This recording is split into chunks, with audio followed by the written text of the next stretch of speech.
Good morning, students. Myself Rakesh Sihag from Sri Krishna Pranami Senior Secondary School, Mandi, Adipur. Today we are starting physics of class +1. तो +1 class की physics के बारे में हम starting करेंगे। तो उससे पहले आपको पता होना चाहिए कि फिजिक्स होती क्या है, फिजिक्स होती क्या है, उसका स्कोप क्या है, उसके ब्रांचेस कौन कौन सी है, उसके बारे में हम आपको बताएंगे। तो सबसे पहले क्या करेंगे, इंट्रोडक्शन अबाउट फिजिक्स। इंट्रोडक्शन इसका इंट्रोडक्शन पढ़ना है हमें फिजिक्स का। तो सबसे पहले हमें ये पता होना चाहिए फिजिक्स है क्या। फिजिक्स क्या है कि जितने भी हमारे नेचर में मतलब प्रकृति में हमारे जितने भी फिनोमिना होते हैं, जितने भी प्रोसेसेस होते हैं, उनके बारे में जो साइंस स्टडी करती है, साइंस की जो ब्रांच उनके बारे में स्टडी करती है, उसी ब्रांच को हम क्या बोलते हैं, फिजिक्स बोलते हैं। तो क्या है ब्रांच ऑफ साइंस, क्या लिखेंगे, the branch of science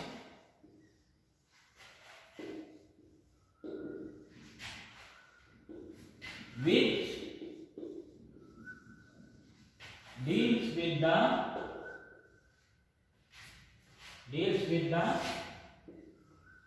study of nature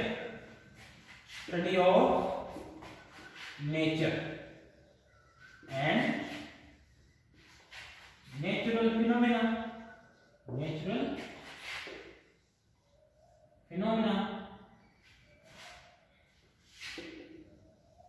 अब नेचुरल फिनोमिना, ये नेचुरल फिनोमिना कौन कौन से होते हैं, बहुत सारी चीजें देखते हो आप अपने इन्वायरमेंट में, जितने भी चीजें देखते हो, कोई गाड़ी को चलते हुए देखते हो, बारिश होती है, बिजली चमकती है, लाइटनिंग होती है, पानी चलता है, पंखा चलता है आपका, सभी चीजों की स्टडी, या फिर तापमान बढ़ जाता है, कभी घट जाता है, चांद जो है मून हमारा है उसके साइज में वेरिएशन आता रहता है, सबके बारे में कौन स्टडी करता है, फिजिक्स। और स्टडी करके क्या देखते हैं, बेसिक लॉज ऑफ नेचर। तो आप ये भी कह सकते हो कि the branch of science which gives the basic laws of nature. तो वो भी क्या होती है, फिजिक्स। तो क्या है physics, the branch of science which deals with the study of nature and natural phenomena.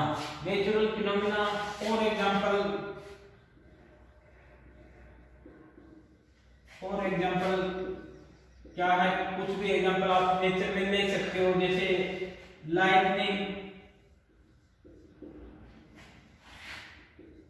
Lightning, और क्या क्या होते हैं हमारे, ग्रेविटेशन,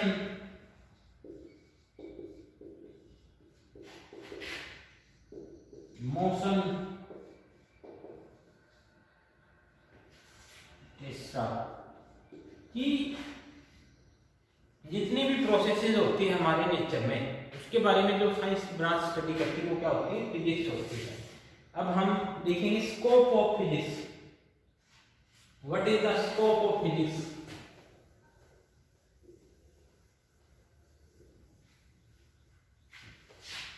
या ब्रांचेज ऑफ फिजिक्स की ब्रांचेस कौन कौन सी है वो देखेंगे हम पहले।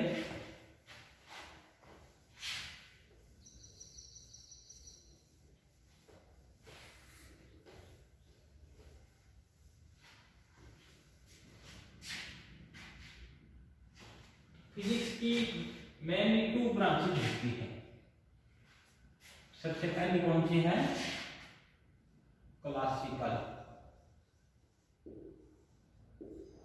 क्लासिकल फिजिक्स कह सकते हो आप इसको। और दूसरी कौन सी है, मॉडर्न फिजिक्स या फिर quantum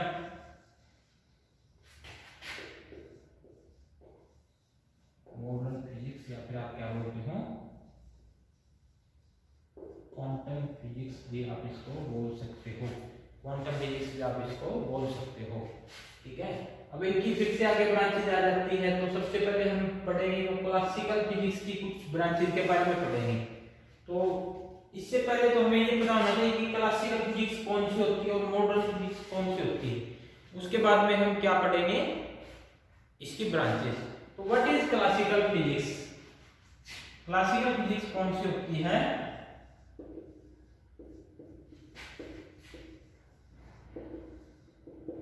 the branch of physics, the branch of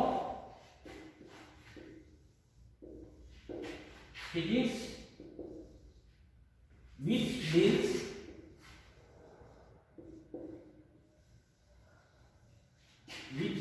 with the study of nature या फिर नेचुरल फिनोमिना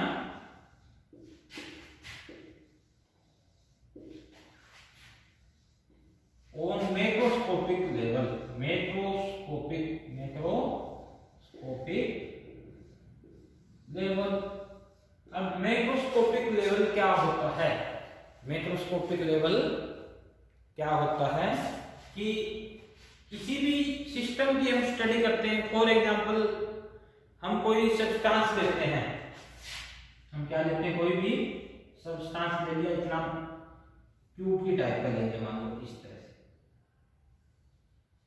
तो हमने क्या किया, हमने इसकी बात से स्टडी कर ली, सारी बात से स्टडी कर ली, मतलब मैक्रोस्कोपिक लेवल पे, बड़े लेवल पे इसकी स्टडी हमने कर ली, या हम कह सकते हैं बड़े पैमाने पे क्या कर लिया। मान लो इसकी लेंथ कितनी है, ब्रेड्थ कितनी है, हाइट कितनी है, ये सब चीजें हमने स्टडी कर ली, ठीक है। इसकी वॉल्यूम निकाल ली, इसका मास पता लगा लिया। तो ये तो क्या होगी, मैक्रोस्कोपिक लेवल पे स्टडी होगी, मतलब मोटे तौर पे हम इसकी स्टडी कर रहे हैं।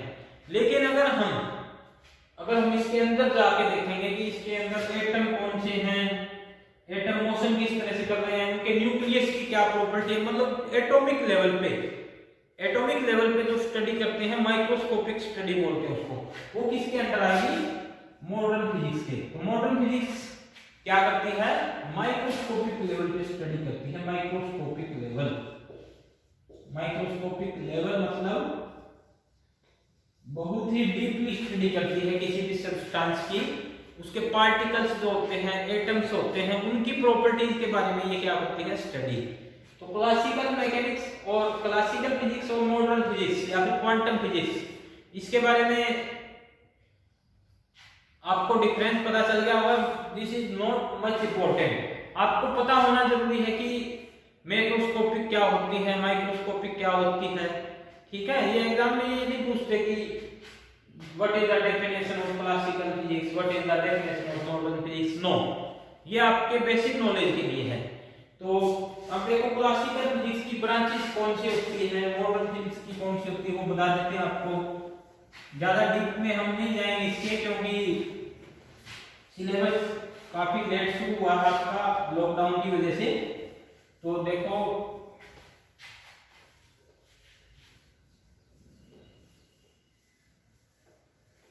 ब्रांचेस ऑफ क्लासिकल मैकेनिक्स की ब्रांचेस पढ़ेंगे हम।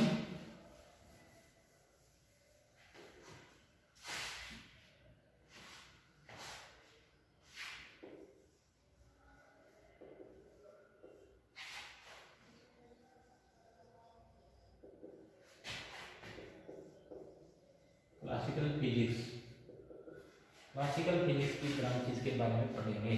तो सबसे पहले क्या लेंगे, mechanics.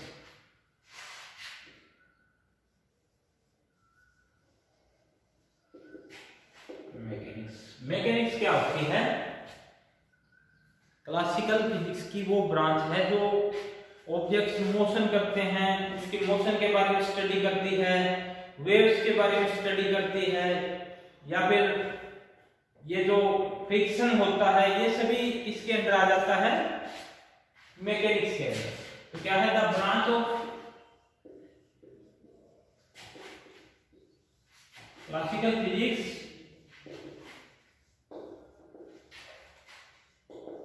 which deals with the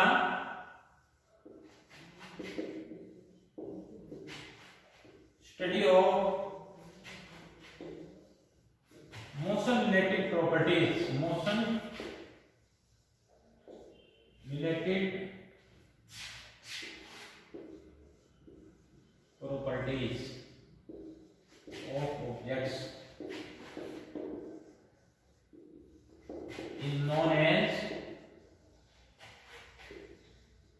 mechanics.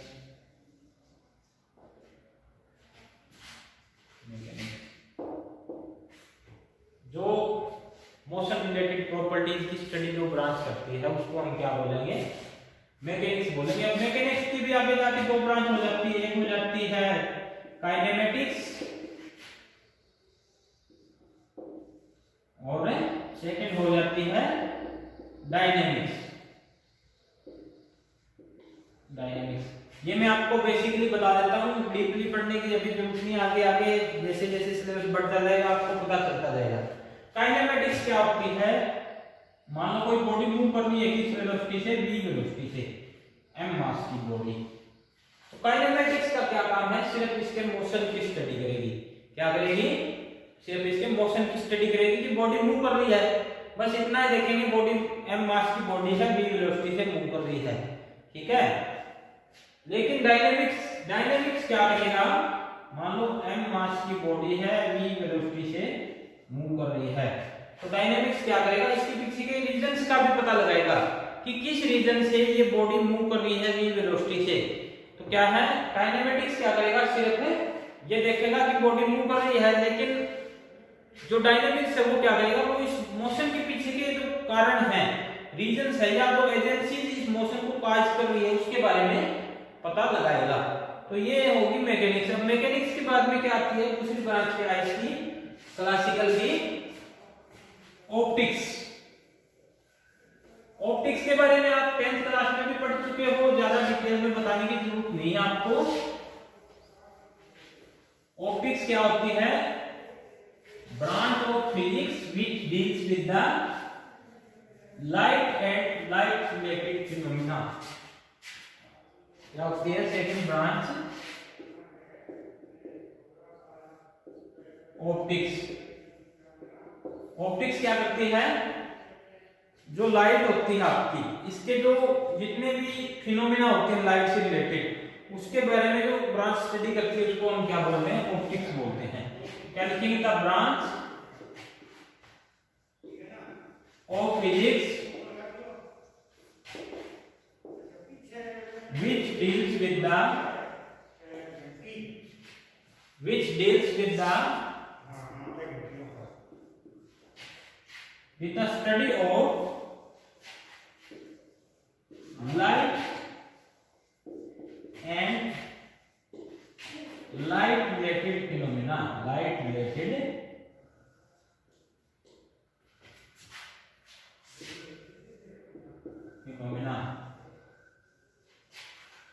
अब ये लाइट रिलेटेड फिनोमेना कौन से होते हैं, क्या कहा जाता है इसमें, रिफ्लेक्शन आ जाता है, रिफ्लेक्शन आ जाता है, इंटरफेरेंस आ जाता है, पोलराइजेशन आ जाता है,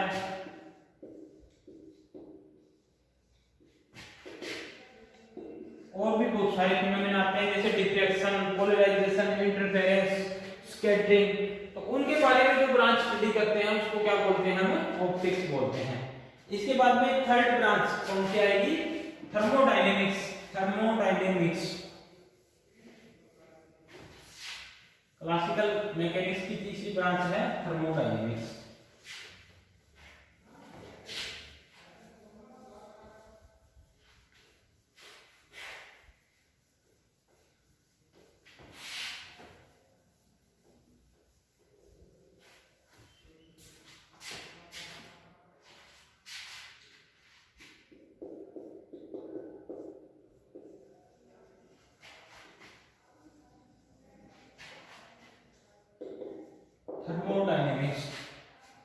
थर्मोडायनेमिक्स क्या होती है, वो ब्रांच होती है जो क्या करती है, टेम्परेचर से रिलेटेड या हीट से रिलेटेड, क्या है, टेम्परेचर या फिर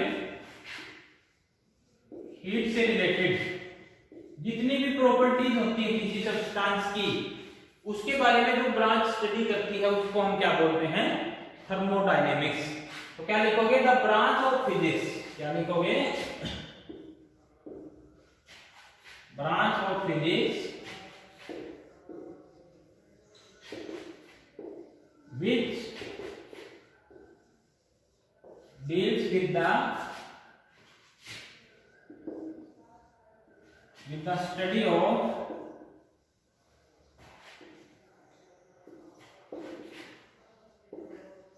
temperature and temperature related phenomena।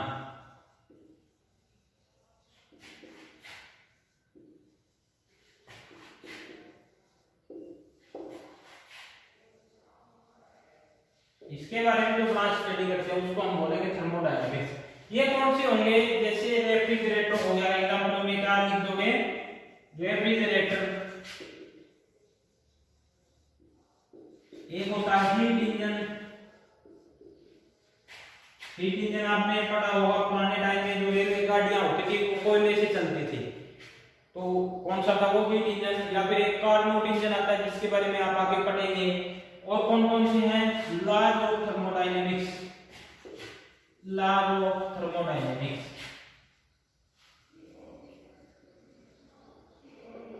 इनके बारे में जो ब्रांच स्टडी करती है, इनके बारे में जो ब्रांच स्टडी करती है वो क्या होती है? थर्मोडायनेमिक्स। नोट करो इसको। इसके बाद में क्या आती है? इलेक्ट्रोमैग्नेटिज्म। चौथी ब्रांच क्या लेंगे हम? इलेक्ट्रोमैग्नेटिज्म। इलेक्ट्रोमैग्नेटिज्म क्या होती है?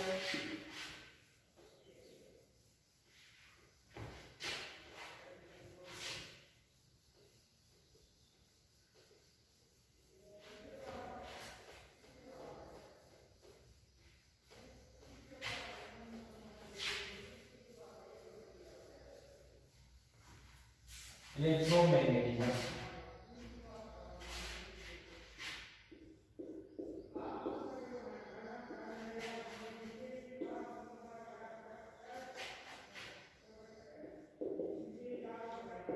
नाम से पता चल रहा है, इलेक्ट्रो और magnetism.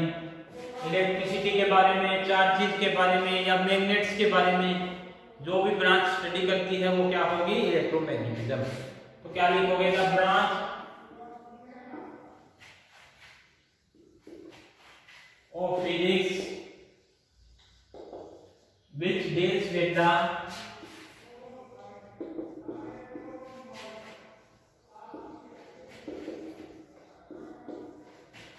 study of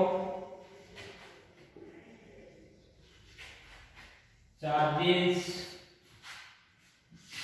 properties of charges,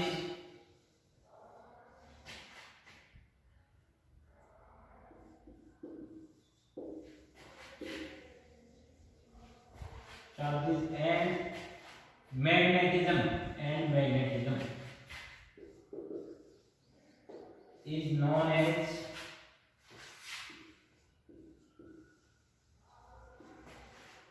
electromagnetism। कि दो ब्रांच चार्जेस के बारे में आपने 10th क्लास में पढ़ा था जस्ट, कि इलेक्ट्रिसिटी थी, करंट था, मैग्नेट्स थे, मैग्नेटिक फील्ड थी। उनके बारे में जो भी ब्रांच स्टडी करती है उसको हम बोलते हैं इलेक्ट्रोमैग्नेटिज्म। फॉर एग्जांपल क्या लिख सकते हो आपने? फॉर एग्जांपल क्या लिख सकते हो आपने? चार्ज, इलेक्ट्रिक फील्ड,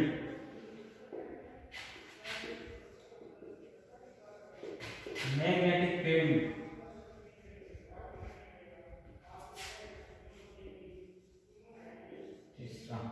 इन सभी चीजों की जो ब्रांच स्टडी करती है वो क्या होती है? इलेक्ट्रोमैग्नेटिज्म। नोट करो इसको जल्दी।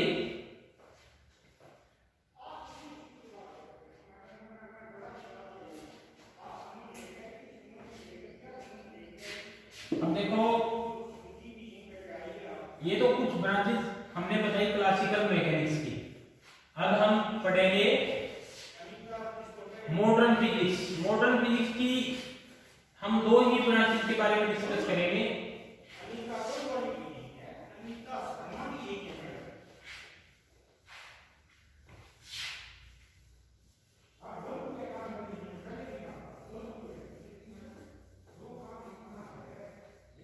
मॉडर्न फिजिक्स, मॉडर्न फिजिक्स की दो ब्रांचेस के बारे में पढ़ेंगे हम, जो हमारे लिए यूजफुल है +1 और +2 में। सबसे पहले आती है atomic and molecular physics. Atomic and molecular physics. Atomic and molecular physics नाम से पता चल रहा है, एटॉमिक एंड मॉलिक्यूलर फिजिक्स आपको नाम से ही पता चल रहा है कि जो एटम के बारे में स्टडी करती है, एटम और इसकी प्रॉपर्टीज के बारे में स्टडी करती है, या फिर मॉलिक्यूल्स और इसकी प्रॉपर्टीज के बारे में स्टडी करती है, उस ब्रांच को क्या बोलेंगे? Atomic and molecular physics. तो क्या लिखोगे? The branch of physics which deals with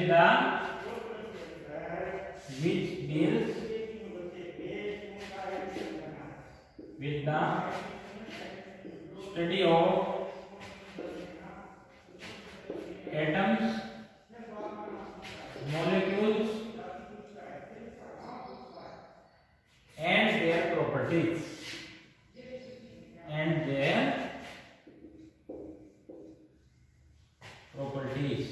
कि जो ब्रांच एटम्स की, मॉलिक्यूल्स की और इनकी जो प्रॉपर्टीज होती है एटम्स और मॉलिक्यूल्स की, इनके बारे में स्टडी करती है, उस ब्रांच को क्या बोलेंगे? Atomic and molecular physics. क्या क्या स्टडी कर सकते हैं इसमें? एटम का साइज क्या है, ठीक है, और उसकी प्रॉपर्टीज क्या है, मतलब उसकी डायमेंशन साइज में आ जाएगी। और क्या स्टडी कर सकते हैं? मॉलिक्यूल्स की क्या कॉन्फ़िगरेशन होती है, ठीक है। और क्या देख सकते हैं कि एटम्स होते हैं, उनके बीच में स्पेसिंग कितनी है, जिसको हम क्या बोलते हैं? Inter atomic spacing.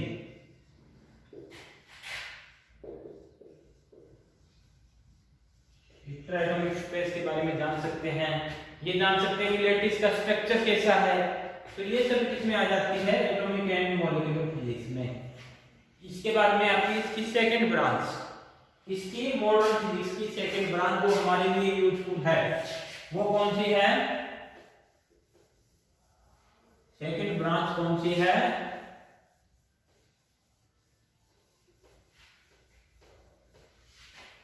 Nuclear physics. Second branch कौन सी है? Nuclear physics. तो न्यूक्लियर फिजिक्स भी नाम से ही आपको पता चल रहा है कि न्यूक्लियर फिजिक्स क्या होती है।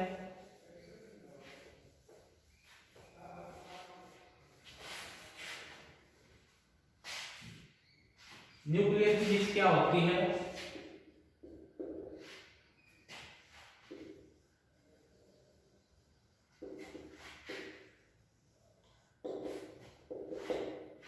क्या होती है?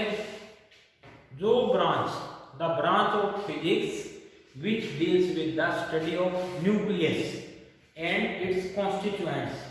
मतलब जो न्यूक्लियस होता है और न्यूक्लियस जिनसे मिलके बना होता है, मतलब न्यूट्रॉन्स और प्रोटॉन्स। न्यूक्लियस में क्या होते हैं? Neutrons and protons. उनके बारे में जो ब्रांच स्टडी करती है, उसको हम क्या बोलेंगे? Nuclear physics. तो क्या लिखोगे? The branch of physics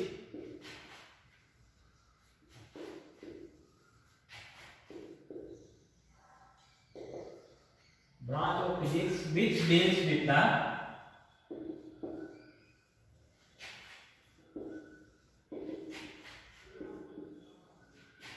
study of nucleus and its properties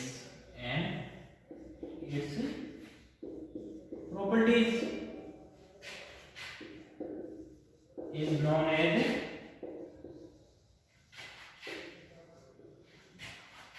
nuclear physics।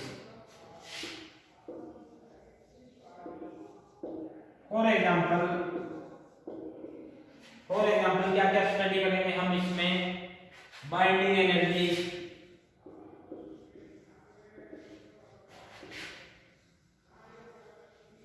और क्या पढ़ा था? न्यूक्लियर फ्यूजन पढ़ा था अपने 10th में, फिजन पढ़ा था, न्यूक्लियर फ्यूजन पढ़ा था।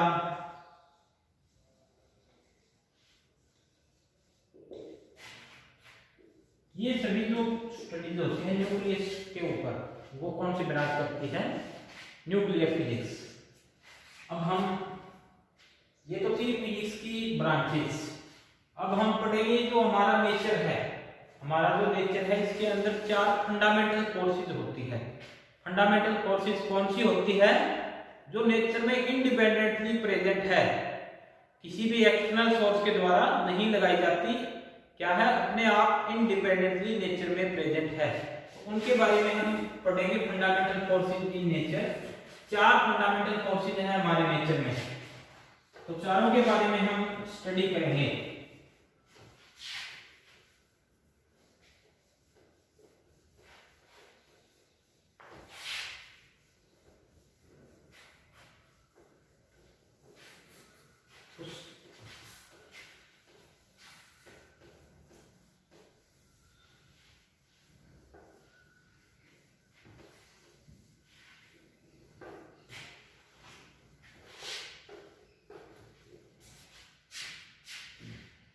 सबसे पहले क्या लिखेंगे? 4 fundamental forces in nature.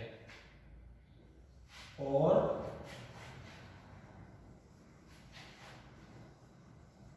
Fundamental forces in nature, कि जो नेचर में 4 फंडामेंटल फोर्सेस है। तो सबसे पहली है कौन सी? Gravitational force.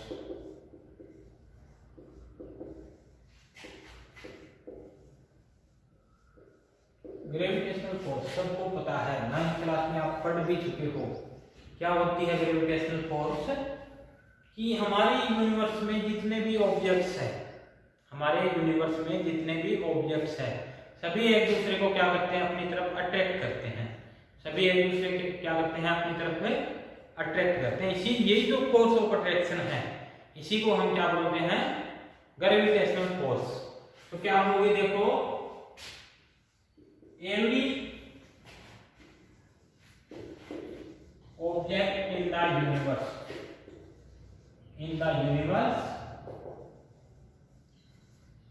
attracts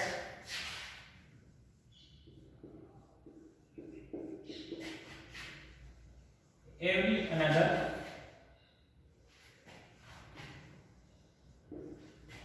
object. This force of attraction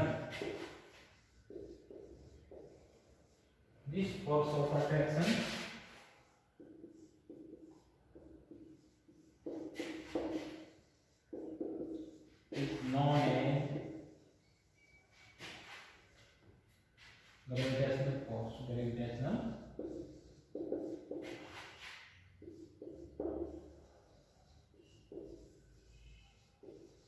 इस फोर्स को हम क्या बोलते हैं? ग्रेविटेशनल फोर्स बोलते हैं। तो इसके ऊपर पूरा एक चैप्टर आएगा आपके फिजिक्स में, उसमें डिटेल से पढ़ेंगे। अभी आपको पता होना चाहिए इतना कि सभी ऑब्जेक्ट्स एक दूसरे को अपनी तरफ अट्रैक्ट करते हैं।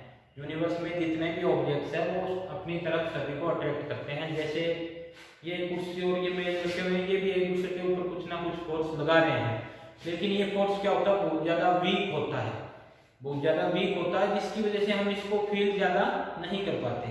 तो क्या है? देखो, किसके इक्वल होता है ये force? This force is equal to क्या आएगा? G इंटू में m1 m2 अपॉन में r²। ये आप 9th क्लास में अच्छे तरह से पढ़ चुके हो। Universal gravitational law. G क्या होता था? Universal gravitational constant. m1 m2 क्या है? दो मासेस है, एक बॉडी का मास m1 है, दूसरी का मास m2 है। और इनके सेंटर्स के बीच में जो डिस्टेंस है, इनके सेंटर्स के बीच में जो डिस्टेंस है ये क्या है r।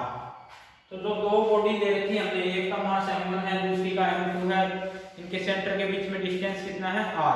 तो इनके बीच में कितना ग्रेविटेशनल फोर्स लगेगा, कितना लगेगा g इनटू में m1 m2 upon r square, g into m1 m2 upon में r square. This is the gravitational force. अब सेकंड, अब इसके कुछ हम स्पेसिफिकेशंस देख लेते हैं।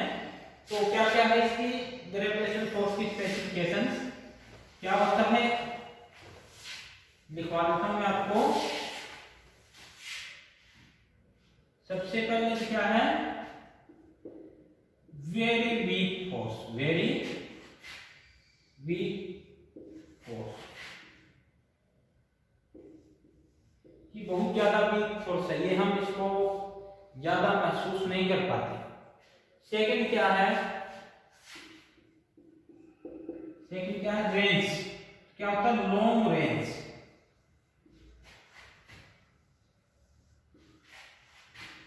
Long range force, long range का क्या मतलब है कि अगर दो ऑब्जेक्ट्स बहुत ज्यादा दूर होंगे तो भी उनके बीच में कुछ ना कुछ फोर्स लगेगी, मतलब इसकी रेंज क्या है काफी ज्यादा होती है।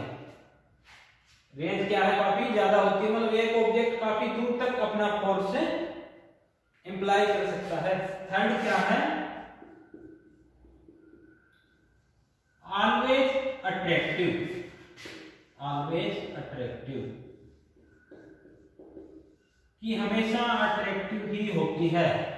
क्या मतलब है इसका, कि दो ऑब्जेक्ट्स है, दो ऑब्जेक्ट्स हैं, वो हमेशा हमेशा एक दूसरे को अट्रैक्ट ही करेंगे, कभी रिपेल नहीं करेंगे ग्रेविटेशनल फोर्स की वजह से। तो इसलिए क्या है, gravitational force is always attractive, gravitational force is always attractive. अब हम पढ़ते हैं सेकंड फंडामेंटल फोर्स के बारे में। सेकंड फंडामेंटल फोर्स कौन सी होती है, electromagnetic force. Second fundamental force is electromagnetic force.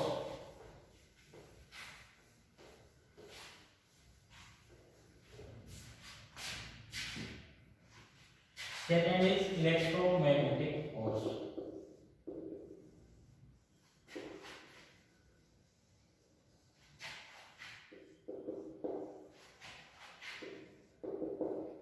Electromagnetic force, electromagnetic force क्या होता है, नाम से पता चल रहा है कि जो फोर्स चार्जेस के बीच में लगती है, चार्जेस के बीच में लगती है या मैग्नेट्स के बीच में लगती है, वो फोर्स क्या होती है, इलेक्ट्रोमैग्नेटिक फोर्स।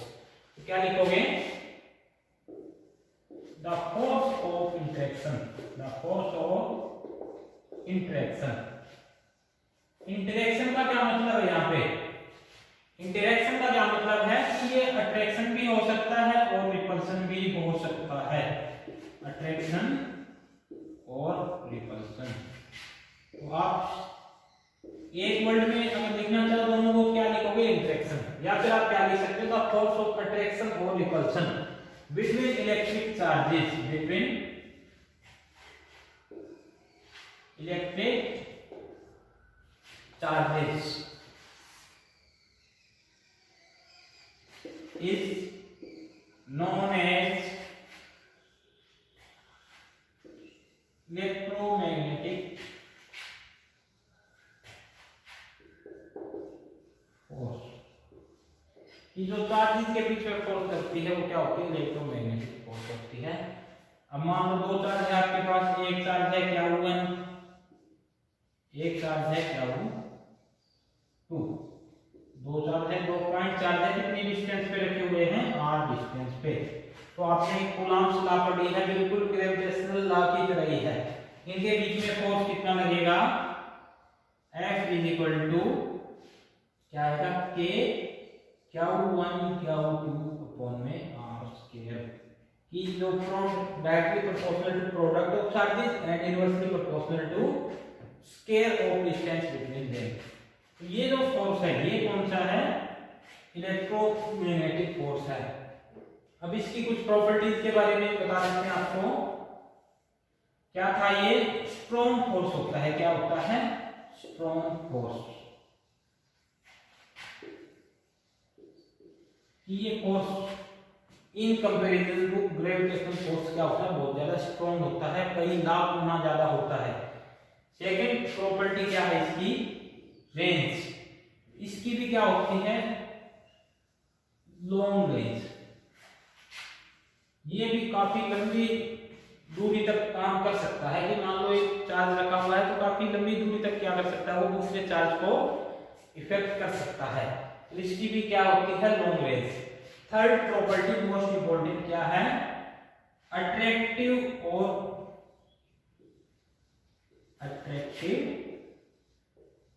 रिपल्सिव। ये अट्रैक्टिव भी हो सकता है, ये रिपल्सिव भी हो सकता है। कैसे, देखो बताता हूं मैं आपको। मान लो इस साइड पॉजिटिव चार्ज रखा है, इस साइड भी पॉजिटिव चार्ज रखा है, या फिर इस साइड नेगेटिव रखा है, इस साइड भी नेगेटिव रखा है, तो क्या करेंगे, ये रिपेल करेंगे। ये भी क्या करेंगे, आपस में रिपेल करेंगे। तो इसका मतलब क्या है, like charges repel each other. और अगर हमने क्या ले लिया, एक साइड पॉजिटिव चार्ज है, दूसरी साइड नेगेटिव चार्ज है, तो दोनों आपस में क्या करेंगे, अट्रैक्ट करेंगे। क्या करेंगे, अट्रैक्ट। तो अगर सेम चार्ज है, लाइक चार्ज है, तो वो क्या करेंगे, एक दूसरे को रिपेल करेंगे। और अगर अनलाइक चार्ज है तो वो एक दूसरे को क्या करेंगे, अट्रैक्ट करेंगे। तो इसका मतलब क्या है कि इलेक्ट्रोमैग्नेटिक फोर्स में भी अट्रैक्टिव और रिपल्सिव की, अट्रैक्टिव भी हो सकती है और रिपल्सिव भी हो सकती है। आज के लिए इतना ही, बाकी कल के लेक्चर में हम आगे का पोर्शन जो है वो पढ़ेंगे। Thank you.